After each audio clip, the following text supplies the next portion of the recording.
آج یہ ترجمے کی وجہ سے دیر ہوئی ہے. ایک آیت کا اردو ترجمہ اٹکا ہوا تھا جو ہم پہلے کر چکے ہیں، مگر اسے دہرانے کی ضرورت ہے. وہ کون سی تھی؟ اس سے شروع کرتے ہیں نا بات.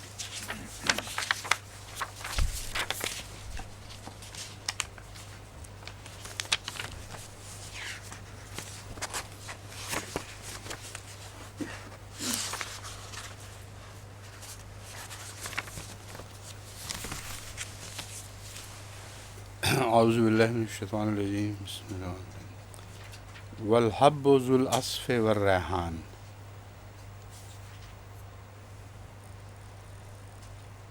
اس کا ہم نے جو ترجمہ کیا تھا خوشبودار پھول بھی، یہ مفہوم صحیح نہیں سمجھا گیا اور مجھے بعد میں کھٹکتا رہا کہ یہ پھول عام خوشبودار پھول کے لیے استعمال نہیں ہوتا، بلکہ صرف مہندی کے پھول کے لیے استعمال ہوتا ہے. تو اس لیے میں نے پھر آج آتے ہی ان سے کہا کہ پہلے یہ نکالیں. وہ واقعی ہوئی بات سچی نکلی. ریحان مہندی کا پھول، مہندی کے پھول کو بھی کہتے ہیں، مہندی کے پودے کو بھی کہتے ہیں. اس لیے اس کا ترجمہ پھر دوبارہ تمام لغت کی چھان بین کے بعد ایک اختیار کرنا پڑے. وہ آپ کو دکھاتا ہوں، اگر اس میں کوئی تبدیلی سمجھتے ہو تو وہ کر دی جائے.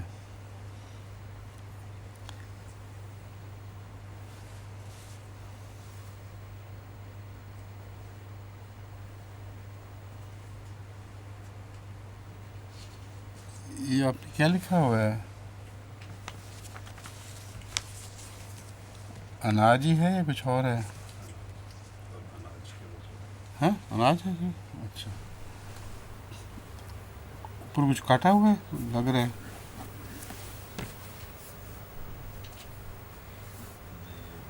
ہیں؟ غلط لکھا گیا نا. انہاج کے اوپر جو لکھا گیا غلطی سے.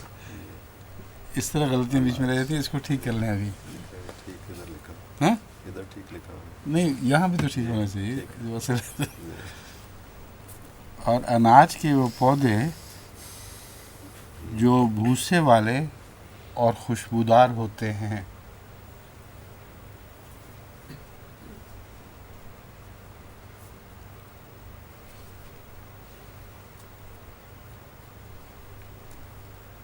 حضرت امام راغب اور دوسری ساری لغات دیکھنے کے بعد میرے نزدیک یہ بالکل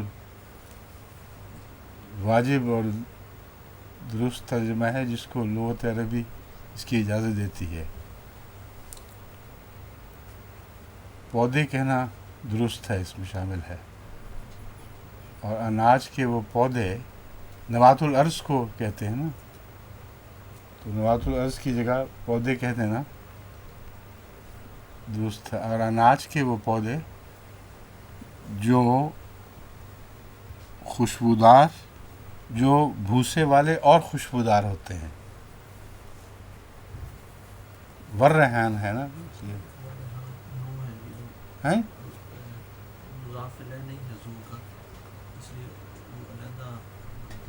علیحدہ ہی ہے. ذو العصف ہے اور ریحانو ہے جس پہ وہ ہے ضمہ ہے. ضمہ نہیں یعنی رفع ہے.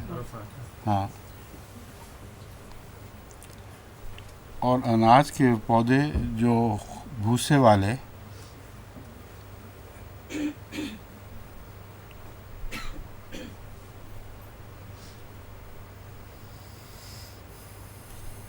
والریحانو اور خوشبودار پودے مراد ہے.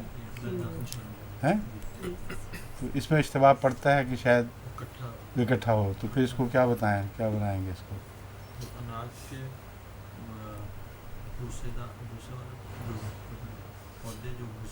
ہاں.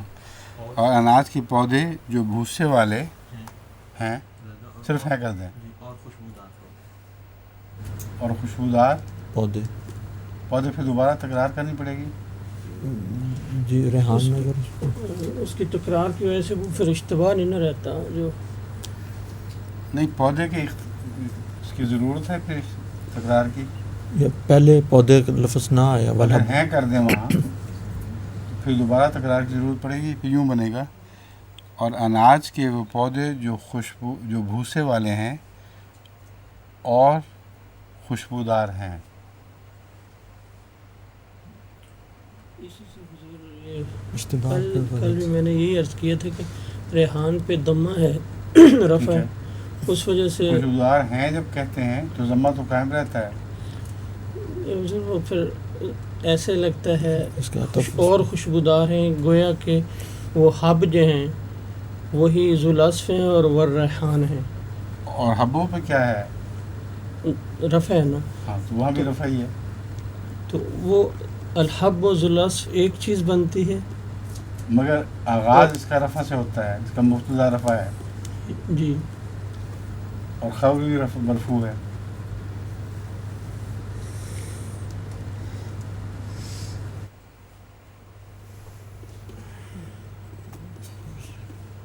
حضور جو جناب آپ بتائیں. آپ کچھ نہیں سمجھ رہی سمجھ رہے یعنی حل نہیں سمجھ آیا یا بات نہیں سمجھ رہا ہے؟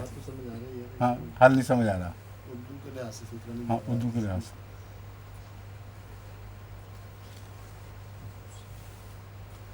سے شمس صاحب کو سوچیے کچھ. بھوسے والے اناج اور خوشبودار پودے. اور بھوسے والے ہیں اڑائی دیں سارا. جی جی فیہا فاکہۃ والنخل ذات الاکمام. اس میں طرح طرح کے پھل ہیں اور خوشدار کھجوریں بھی. والحب یعنی اس میں ہیں کے معنی بن جائیں گے. اور کیا اناج بھوسے دار اناج بھوسے والے اناج اور خوشبودار پودے. اور خوشبودار پودے. جی یہ ٹھیک ہے. یہ سمجھ سب کو بات سمجھ آ گئی. 3 چوٹی کے علماء کو سمجھ نہیں آ سکی.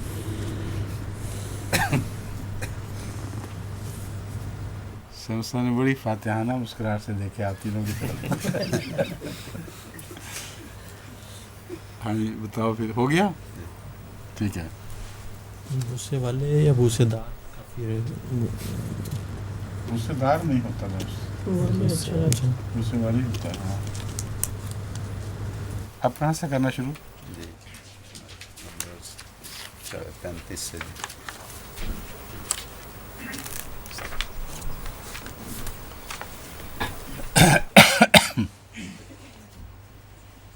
اعوذ باللہ من الشیطان الرجیم.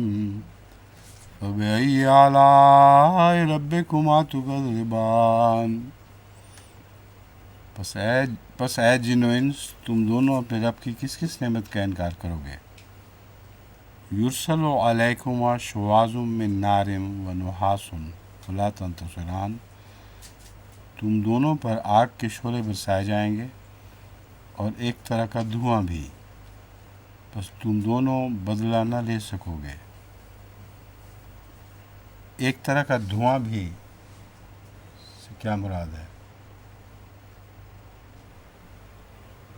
آگ کے شعلے الگ برسائے جائیں گے اور ایک طرح کا دھواں الگ.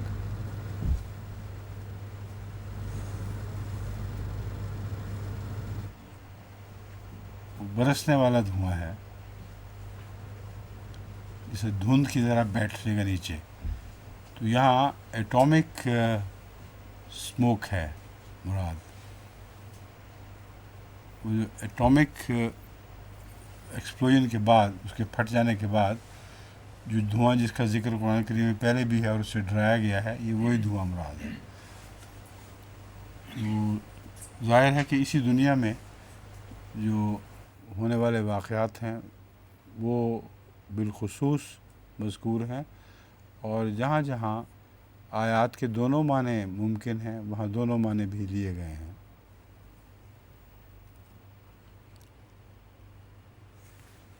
تم پر آگ کے شعلے برسائے جائیں گے. آج کی دنیا میں جو ماڈرن وارفیئر میں آگ کے شعلے برسائے جاتے ہیں اور اسی کا وہ اگلا حصہ ہے دھواں بھی.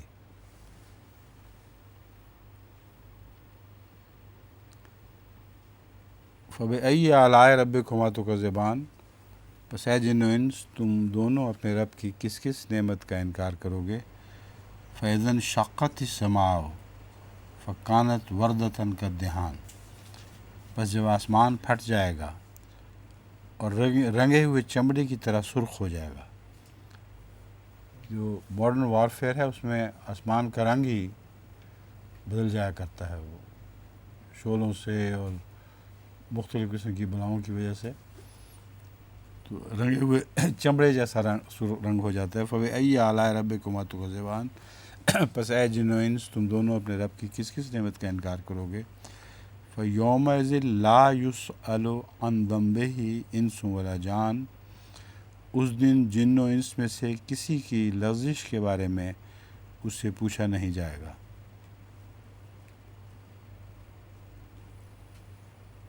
مطلب یہ ہے کہ جب عالمی جنگیں ہوتی ہیں تو ایک دوسرے سے پوچھا تو نہیں کرتے لغزش کے متعلق، دونوں ہی رش کے بارے میں دونوں ہی لغزش میں مبتلا ہوتے ہیں، اور کسی پر فرد جرم عائد کرنے کے بعد لڑائی شروع نہیں ہوتی، بلکہ فرد جرم عائد کرنے کی نیت پہلے سے ہی ہوتی ہے. اس لیے اس لڑائی میں ایک دوسرے کو موقع نہیں ملتا کہ کوئی تیسری عدالت ان پہ بیٹھے، کیونکہ جب دو حصوں میں جنگ شروع ہو، دو بڑی طاقتوں میں، تو پھر یونائٹڈ نیشنز کی تو کوئی حیثیت ہی نہیں رہ جاتی باقی. تو اس لیے یہ سارا منظر اسی دنیا پر چشمہ ہونے والا ہے. انس ولا جان، یہاں انس سے مراد بڑی طاقتیں کیپٹلسٹ، اور جان سے عوام الناس انس سے مراد، اور جان سے مراد بڑی طاقتیں ہیں جو کیپٹلسٹ ہیں. فَبِأَيِّ آلَاءِ رَبِّكُمَا تُكَذِّبَانِ، پس اے جن و انس تم دونوں اپنے رب کی کس کس نعمت کا انکار کرو گے. یُعْرَفُ الْمُجْرِمُونَ بِسِیمَاهُمْ، کیوں پوچھا نہیں جائے گا. ایک تو جب قیامت کے مضمون کی طرف منتقل ہوں تو پھر یہ مطلب بن جاتا ہے. یُعْرَفُ الْمُجْرِمُونَ بِسِیمَاهُمْ، مجرم اپنی علامتوں سے پہچانے جائیں گے، پس وہ پیشانی کے بالوں اور پاؤں سے پکڑ لیے جائیں گے. یہ قیامت کے دن پر تو چشمہ ہو سکتا ہے، اگرچہ وہ جسم کا وہ منظر جو دکھایا گیا ہے وہ اس قسم کا نہیں ہوگا، کوئی ایسا منظر ہے جسے ہم سمجھ نہیں سکتے، لیکن جس طرح ہمیں یہ منظر بہت بھیانک نظر آتا ہے ویسا ہی وہ منظر بھی بڑا بھیانک ہوگا. یہ بات پیش نظر رکھنی چاہیے. یہ لفظاً انہی معنوں میں قیامت کے دن واقعہ نہیں ہوگا، بلکہ اس کا مفہوم جتنا مکروہ یہاں ہے ویسا ہی جو ہوگا وہ بہت مکروہ دکھائی دے گا. لیکن اس دنیا میں یُعْرَفُ الْمُجْرِمُونَ بِسِیمَاهُمْ کا اطلاق کیسے ہو سکتا ہے؟ پہلے جو مضمون چلا آ رہا ہے اس کو ہم اس دنیا پہ بھی اطلاق کر کے دکھا رہے ہیں. تو یُعْرَفُ الْمُجْرِمُونَ بِسِیمَاهُمْ،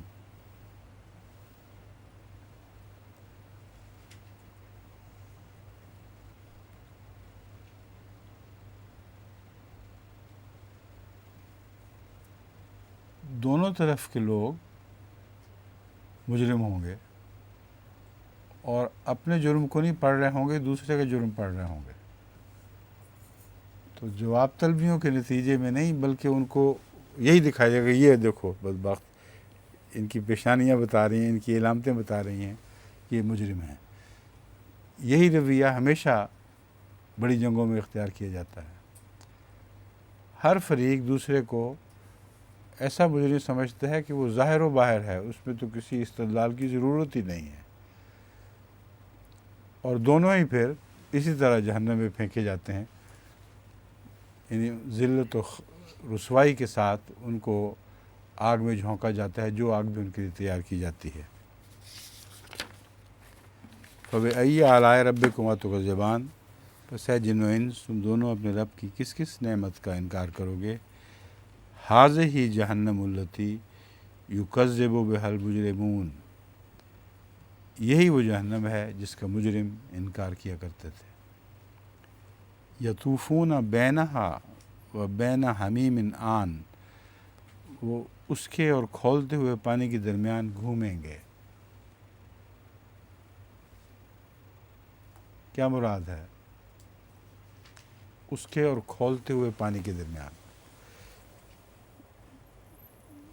یعنی جہنم اور کھولتے ہوئے پانی کے درمیان، جہنم سے نکلیں گے اور کھولتا ہوا پانی کوئی الگ جگہ ہوگا، تو اس کا اطلاق دنیا پہ کیسے ہو رہا ہے اور آخرت پہ کیسے ہو رہا ہے، یہ مسئلہ سمجھائیں۔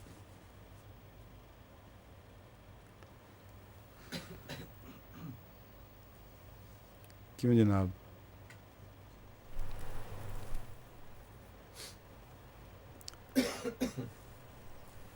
اب یہی عموماً قرآن کریم پڑھتے وقت ہوا کرتا ہے کہ انسان چونکہ ترجمہ سمجھ رہا ہوتا ہے اس لیے اس کے مفاہیم سے غافل رہ جاتا ہے۔ اب اس کا ترجمہ تو بالکل صاف نظر آ رہا ہے نا، تو جو بھی ترجمہ پڑھنے والے یا کرنے والے ہیں ان کو نظر آتا ہے کہ بالکل درست ترجمہ کر رہے ہیں، مگر ہو کیسے سکتا ہے یہ، اس پر غور ضروری ہے۔ اس سے آپ کی فکر کو میں دعوت دے رہا ہوں۔ ڈاکٹر صاحب بڑی دیر سے آپ نہیں بول رہے۔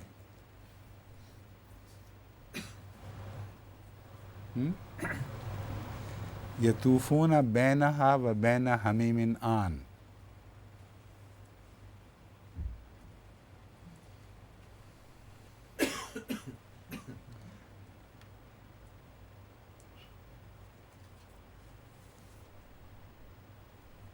دنیا کی جنگ میں تو یہ آسانی سے قابل فہم ہے بات کہ وہ اس جہنم کو جو دوسروں نے ان کے لیے بھڑکائی ہے، اس سے جب بھاگیں گے تو اپنے ملک میں بھی کھولتے ہوئے پانی کے سوا ان کے لیے کوئی ان کا استقبال نہیں کر رہا ہوگا۔ یعنی ملکی مسائل اتنے خطرناک ہوں گے گویا وہ ان کے لیے کھولتا ہوا پانی ہے۔ تو ان دو کے درمیان گھومنا، حضرت مسلم موعود نے بھی جہاں تک مجھے یاد پڑتا ہے تفسیر کبیر صغیر میں یہی مضمون بیان کیا ہوا ہے تفسیر صغیر آپ کے پاس؟ نکالیں اس آیات کو۔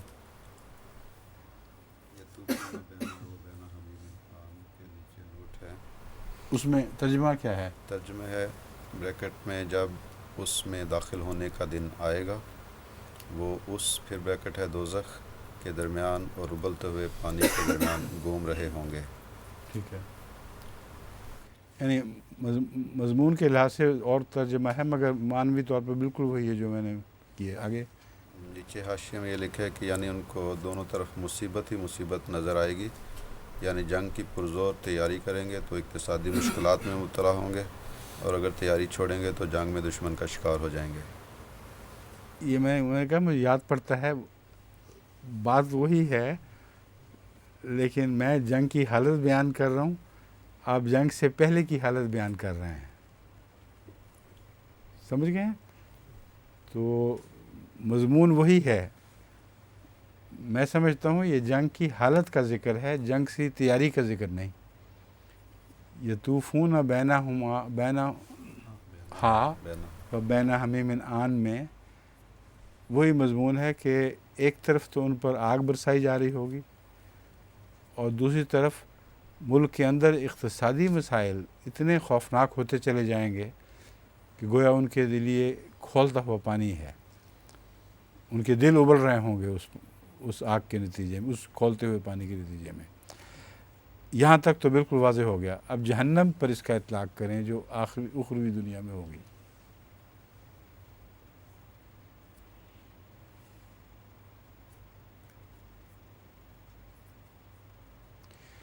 یہاں جسمانی جہنم میں جسمانی گھومنا نہیں، ایک جگہ چھوڑ کر دوسری جگہ جانا، بلکہ آگ کی لپٹوں سے ان کی توجہ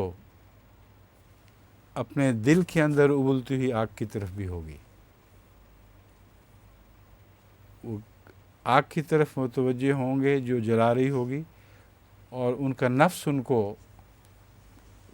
اندر سے اس طرح تکلیف دے رہا ہوگا جیسے کھولتا ہو ابلتا ہوا پانی ہو. تو گزشتہ کی اپنی کمزوریاں اور غفلتیں اور وہ حسرتیں جن کا کوئی علاج نہیں، وہ ان کے دل میں ابلتے ہوئے پانی کی طرح کھول رہی ہوں گی. تو توجہ کے انتقال کا ذکر ہے، نہ کہ بدنوں کے انتقال کا ذکر. ٹھیک ہے؟ کیوں جی مومن صاحب؟ ٹھیک ہے جی.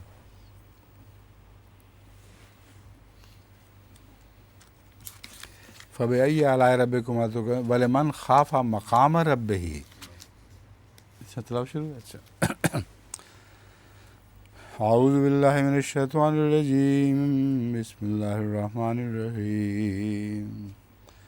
وَلِمَنْ خَافَ مَقَامَ رَبِّهِ جَنَّتَانِ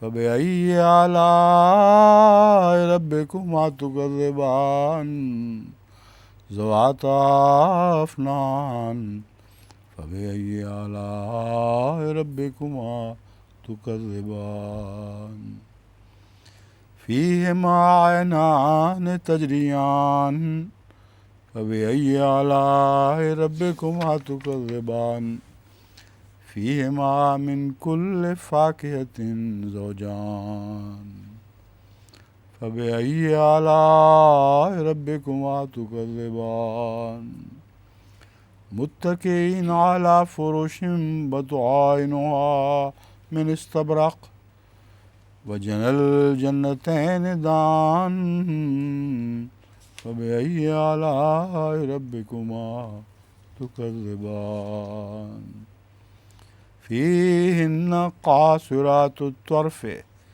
لم يطمثهن انس قبلهم ولا جان فبأي آلاء ربكما تكذبان كأنهن الياقوت والمرجان فبأي آلاء ربكما تكذبان هل جزاء الإحسان إلا الإحسان فبأي آلاء ربكما تكذبان ومن دونهما جنتان فبأي آلاء ربكما تكذبان مدهامتان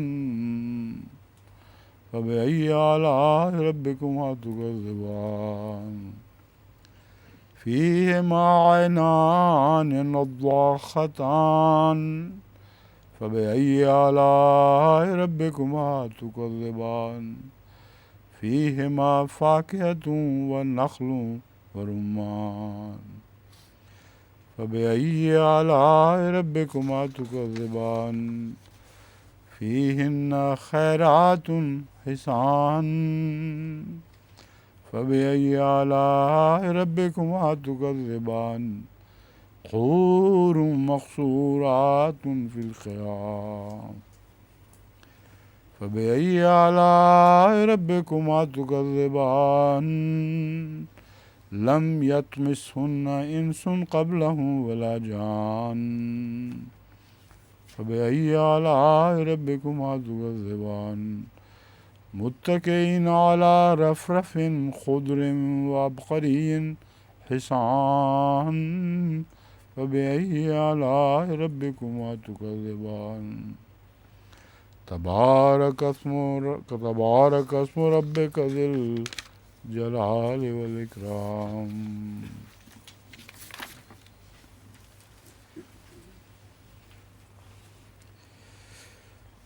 ذواتا افنان دونوں بکثرت شاخوں والی ہوں گی. ہوں گی کے بجائے ہیں، کیونکہ ہم دونوں کو بیک وقت دنیا اور آخرت پہ چشمہ کر رہے ہیں، اس لیے ان کے لیے جو جنتیں ہیں وہ دونوں بکثرت شاخوں والی ہیں۔ فَبِأَيِّ آلَاءِ رَبِّكُمَا تُكَذِّبَانِ، بس تم دونوں اپنے رب کی کس نعمت کا انکار کرو گے۔ یہاں شاخوں سے ذہن میں حضرت مسیح موعود علیہ السلام کا وہ فرمان آ جاتا ہے، اے میرے درخت وجود کی سرسبز شاخوں۔ بس یہاں شاخوں کا مفہوم ان شاداب حضرت مسیح علیہ السلام پر ایمان لانے والوں سے تعلق رکھتا ہے جو سرسبز شاخوں کی طرح پھیل رہے ہوں گے ہر طرف، اور خشک ٹہنیاں نہیں ہوں گے۔ بس اس پہلو سے دونوں جنتیں دونوں بکثرت شاخوں والی ہیں، اور چونکہ جنتوں کا ذکر ہے اس لیے وہ شاخیں سرسبز ہیں، یہ مفہوم اس میں داخل ہے۔ فَبِأَيِّ آلَاءِ رَبِّكُمَا تُكَذِّبَانِ فِيهِمَا عَيْنَانِ تَجْرِيَانِ، ان دونوں میں چشمے بہتے ہیں، ان دونوں میں دو چشمے بہتے ہیں۔ فیہما یہ موجود ہے، وہ میں نے غلطی سے پڑھا نہیں تھا۔ فیہما عینان تجریان، ان دونوں میں دو چشمے بہتے ہیں۔ فبأی آلاء ربکما تکذبان، بس اے جن و انس تم دونوں اپنے رب کی کس نعمت کا انکار کرو گے۔ دو چشمے بہتے ہیں، یہ وہی چشمہ ہے جس کا حضرت مسیح علیہ السلام نے بار بار ذکر فرمایا ہے، تقویٰ کا چشمہ۔ اور تقویٰ کے چشمے ہی سے اس دنیا کی یہ جنتیں سرسبز رہیں گی، اور تقویٰ ہی کے چشمے سے آخرت میں جو ان کو نعمتیں ملنی ہیں ان میں سرسبزی ہوگی۔ تو ایک تقویٰ کے چشمے کا مفہوم اس دنیا میں پورا ہو رہا ہے، اور ایک آخرت میں بھی پورا ہو رہا ہے۔ فیہما من کل فاکہۃ زوجان، ان دونوں میں ہر قسم کے جوڑا جوڑا میوے ہیں۔ فاکہۃ زوجان، جوڑا جوڑا میوے، ٹھیک ہے نا۔ فبأی آلاء ربکما تکذبان، بس اے جن و انس تم دونوں اپنے رب کی کس نعمت کا انکار کرو گے۔ متکئین علی فرش بطائنہا من استبرق وجنى الجنتین دان، وہ تکیوں پر ٹیک لگائے ایسے فرشوں پر بیٹھے ہوں گے جن کے استر گاڑھے ریشم کے ہیں، اور دونوں جنتوں کے پکے ہوئے پھل بوجھ سے جھکے ہوئے ہیں۔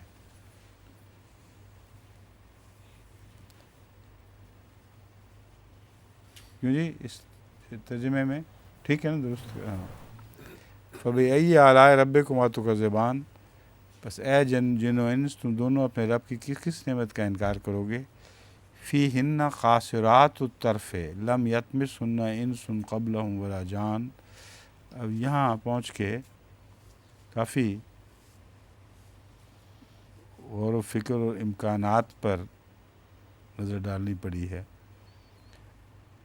اگر صرف یہ رکھیں ان میں نظریں جھکائی ہوئی ہوں گی تو یہ تو کوئی مطلب اردو میں نہیں بنتا۔ اردو میں لازماً دو شیزائیں داخل کرنا پڑے گا بریکٹ میں۔ کیوں جی؟ ابھی ٹھہر جائیں، ابھی اس پہ گفتگو ہو جائے، پھر بعد میں آخری بات کو درج کریں۔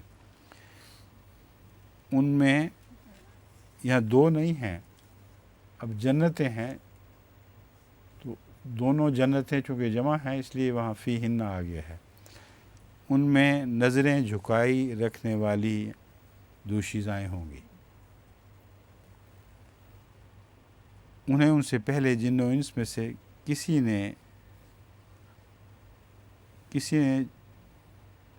نہیں چھوا ہوگا، کسی نے نہیں چھوا ہوگا یا مس کیا ہوگا، کسی نے مس نہیں کیا ہوگا۔ چھونے کے معنوں میں مس کرنا استعمال ہوتا ہے کہ نہیں؟ چھوا تک نہ ہوگا پھر لفظ تک ڈالنا پڑے گا، ورنہ خالی چھوا اچھا نہیں لگتا. تو ان دو کیا بنے گا پھر یہ رکھ لیں، کسی نے مس نہ کیا ہوگا.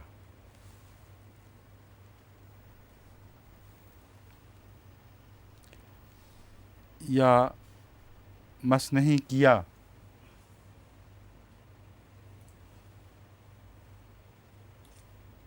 ہے جو چل رہا ہے وہ کیا کے اندر داخل ہو جاتا ہے، ہوگا میں نسبتاً کم ہے وہ. اس لیے یوں کر لیں ان میں نظریں جھکائے رکھنے والی دو چیزیں ہوں گی، ان سے پہلے جن و انس میں سے کسی نے انہیں مس نہیں کیا. ٹھیک ہے. اب دو چیزیں یہاں اس دنیا میں بھی وہ غیر مردوں پر گھور گھور کے نظریں نہیں ڈالتی. یہ مطلب نہیں ہے کہ گھر میں بھی ہمیشہ ان کی نظریں نیچی رہتی ہیں.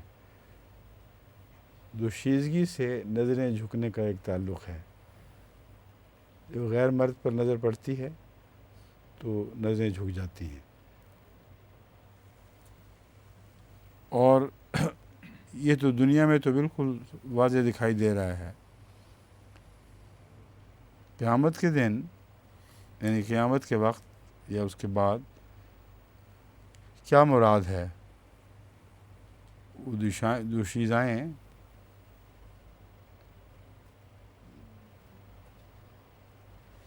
نظریں جھکائی رکھنے والی، کیا اس کا یہ مطلب ہے کہ وہ ہر ایک کے حصے میں ڈالی جا چکی ہوں گی اور ہر ایک کو بکھری بکھری نظروں سے نہیں دیکھیں گی، اور ان کو ضرور دیکھیں گی جو ان کے لیے مقدر ہیں. تو یہاں نظریں جھکانے کا بیان ہی وہی مفہوم جو اس دنیا پر اطلاق پا رہا ہے وہ اس دنیا پر بھی اطلاق پائے گا. ہاں جی. جو یہ شروع میں آیت جو پہلی ہے وَلِمَنْ خَافَ مَقَامَ رَبِّهِ جَنَّتَانِ، اس میں تذکیر اور تانیث کا کوئی ذکر نہیں ہے کہ جو شخص بھی چاہے عورت ہو یا مرد ہو اس کے لیے یہ انعامات یا جنتان ہیں. تو یہاں پہ معلوم یہ ہوتا ہے کہ سارے انعامات جو ہیں مردوں کے لیے بتائے گئے ہیں. یہاں جو یہ میں پہلے بیان کر چکا ہوں، واضح کر چکا ہوں. اس لیے یہاں پہ جو حضور یہ گرامر کے لحاظ سے غالباً یہ جہاں دوشیزائیں ہیں یہاں کوئی روحوں کا تو نہیں ترجمہ ہو سکتا؟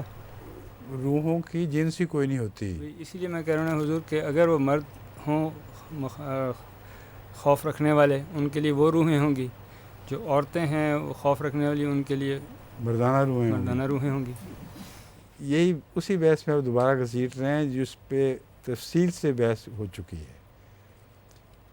یہ منظر کشی ہے، اور اس منظر کشی میں آپ کے دماغ میں جو جنسیت گھسی ہوئی ہے نا مرد اور عورت کی الگ الگ، وہ نہیں ہوگی. مگر منظر کشی میں دو شیزاؤں کا تصور ابھرتا ہے. ٹھیک ہے جی. اس لیے وہ من کے ساتھ جس کو بھی جزا دی جا رہی ہے اس کے لیے ہے، اور جس کو جزا دی جا رہی ہے وہ نہ عورت ہے نہ مرد ہے. ٹھیک ہے. یہ جو مضمون میں ایچ پیچ ہے یہ مجبوری ہے، اس کے بغیر یہ منظر کشی ہو نہیں سکتی تھی. سمجھ گئے؟ ٹھیک ہے. اس لیے جہاں تک بس چلے اس پر صبر کر جائے کریں. ٹھیک سمجھ گئے. کیونکہ صبر کرنے والوں کے لیے بھی دو جنتیں ہیں. ٹھیک ہے. ٹھیک ہے. جی. ورنہ اسی بحث میں پھر اثر نو چلیں گے، وہی رٹ بنے گی اور آخر جا کر وہی بات نکلے گی کہ اس کو اسی طرح رہنے دینا چاہیے. ٹھیک ہے. جی. فیہن قاصرات الطرف،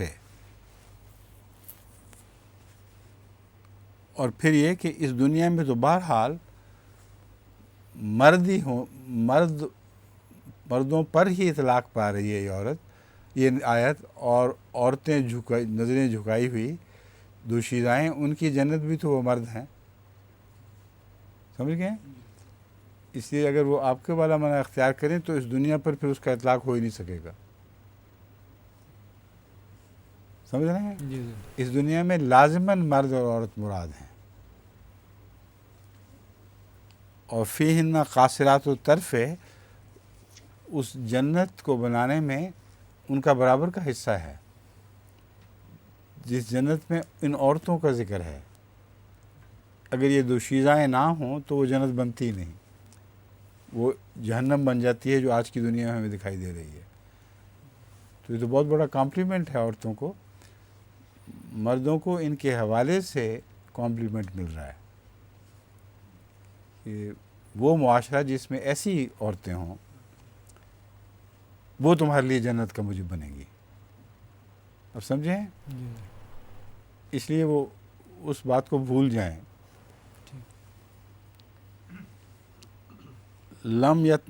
کون سی آیت پہ تھے ہم جہاں ڈاکٹر صاحب نے واپس لے کر دیا ہمیں؟ 57 فیہن قاصرات الطرف، ان میں نظریں جھکائی رکھنے والی دوشیزائیں ہوں گی، یہ لکھا، یہ کیا نا ہاں، جنہیں جن و انس میں سے کسی نے مس نہیں کیا ہوگا، جنہیں جن و انس میں سے کسی نے مس نہیں کیا۔ اب جن و انس سے مراد یہ ہے نہ بڑے لوگوں نے نہ چھوٹے لوگوں نے، یعنی دونوں میں وہ دونوں کے لیے ویسے ہی ہیں۔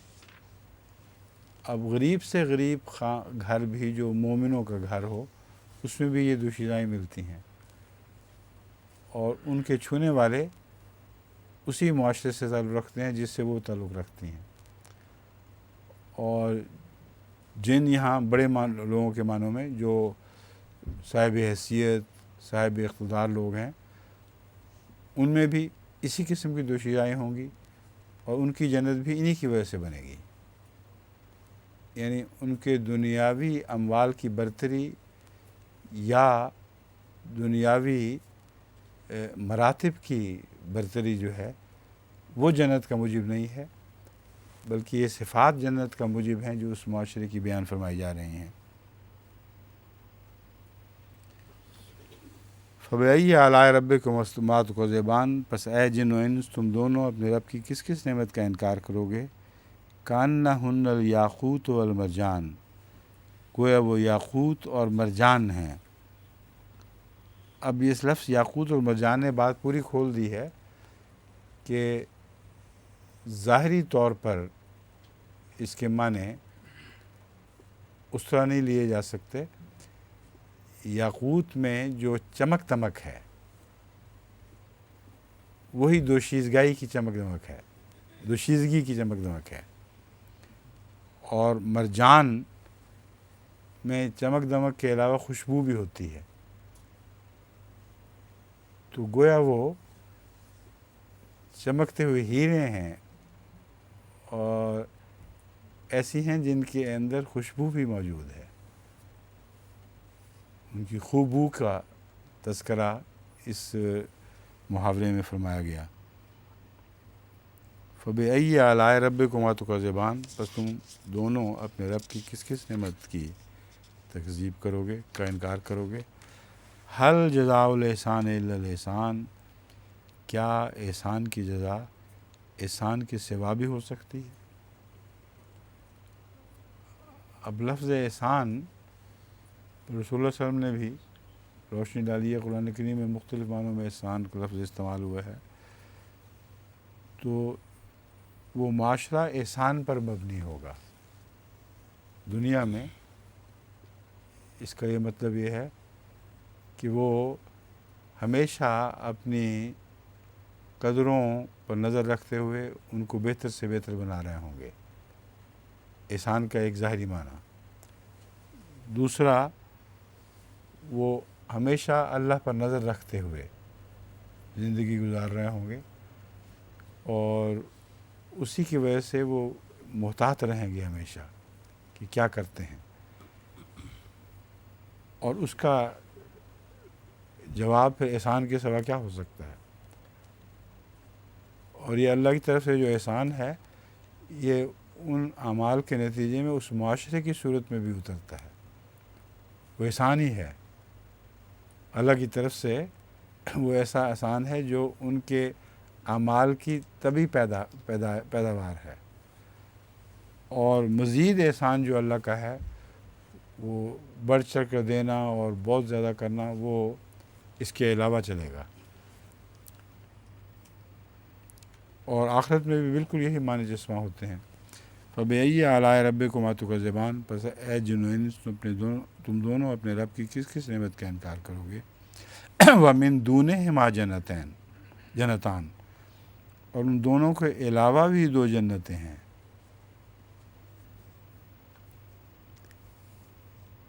ان دو جنتوں کے علاوہ اور کون سی جنتیں ہو سکتی ہیں؟ ان میں ساری چیزیں تو آ گئی ہیں۔ اب بتائیں ڈاکٹر صاحب۔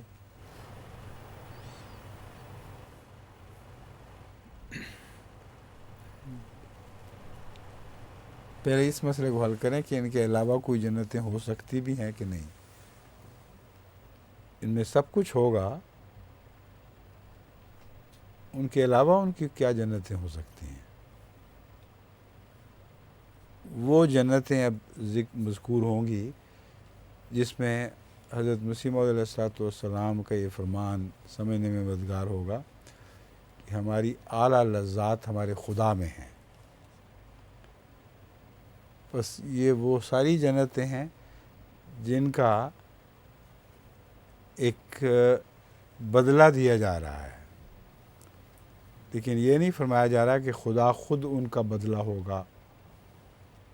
بس میں سمجھتا ہوں کہ اس کے بعد جو تفصیل ہے اس کا اس اعلیٰ درجے کی جنت سے تعلق ہے جس میں خدا خود ان کی جزا بن جائے گا اور ان کی جنت ہو جائے گا۔ فادخلی فی عبادی وادخلی جنتی میں یہی مضمون ہے جو بیان ہوا ہے۔ دونوں ہی بہت سرسبز ہیں، دونوں جنتیں سرسبز ہوں گی نہیں ہیں، کرنا اس کو۔ فَبِأَيِّ آلَاءِ رَبِّكُمَا تُكَذِّبَانِ، پس اے جن و انس تم دونوں اپنے رب کی کس کس نعمت کا انکار کرو گے؟ فِيهِمَا عَيْنَانِ نَضَّاخَتَانِ، ان میں دو جوش مارتے ہوئے چشمے ہیں، وہی چشمے جن کا پہلے ذکر گزر چکا ہے، بین ہی وہی ہے، صرف اس میں جوش مارنے کا ذکر نہیں ہے۔ اور یہ لفظ جوش مارنا اس کو پہلی جنت سے ممتاز کر رہا ہے، سمجھ گئے ہیں؟ کیا امتیاز سمجھیں آپ؟ ایک ذہن میں اور بات حضور یہ آتی تھی کہ جو اور بات ابھی چھوڑ دیں، پہلے یہ بتائیں میری والی بات۔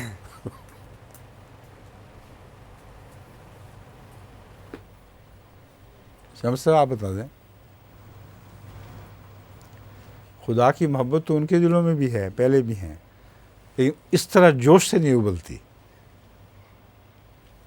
یہ جو ذکر ہے یہ حضرت مسیح صاحب نے اپنی کتابوں میں بارہا فرمایا ہے کہ ابل کر نکلے پورے جوش کے ساتھ،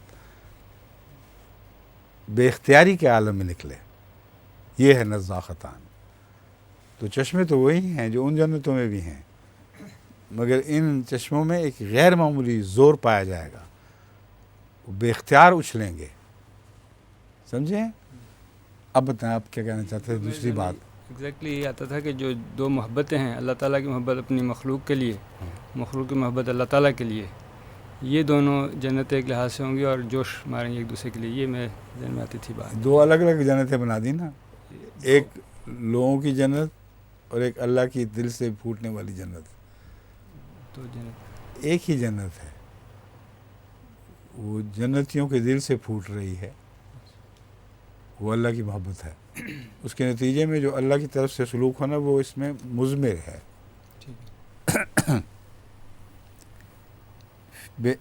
فیہما فاکہۃ ونخل ورمان، ان دونوں میں کئی قسم کے میوے اور کھجوریں اور انار ہوں گے۔ اب اس دنیا میں کئی قسم کے میوے اور کھجوریں اور انار، یہ تو بظاہر دنیا کی جنت پہ اطلاق پانے والی چیز دکھائی نہیں دیتی. کیوں ڈاکٹر صاحب؟ بعض علاقوں میں تو کھجوروں کا نام بھی نہیں سنا ہوا انہوں نے، اور انار بھی نہیں ہوتے. پھر بتائیں کیا مطلب بنے گا؟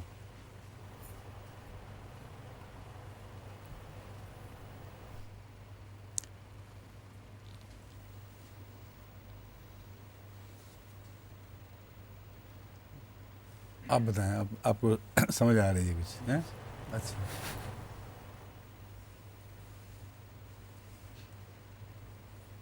کیوں جی، کوئی غور کرے گا شمس صاحب؟ اب تک تو بالکل مضمون کھلا کھلا اطلاق پاتا ہوا دکھائی دے رہا تھا، یعنی غور سے دیکھیں تو نظر آ رہا تھا. فیہما فاکہۃ ونخل ہے ورمان، ان دونوں میں ہر قسم کے میوے ہوں گے، اور کھجوریں بھی اور انار بھی.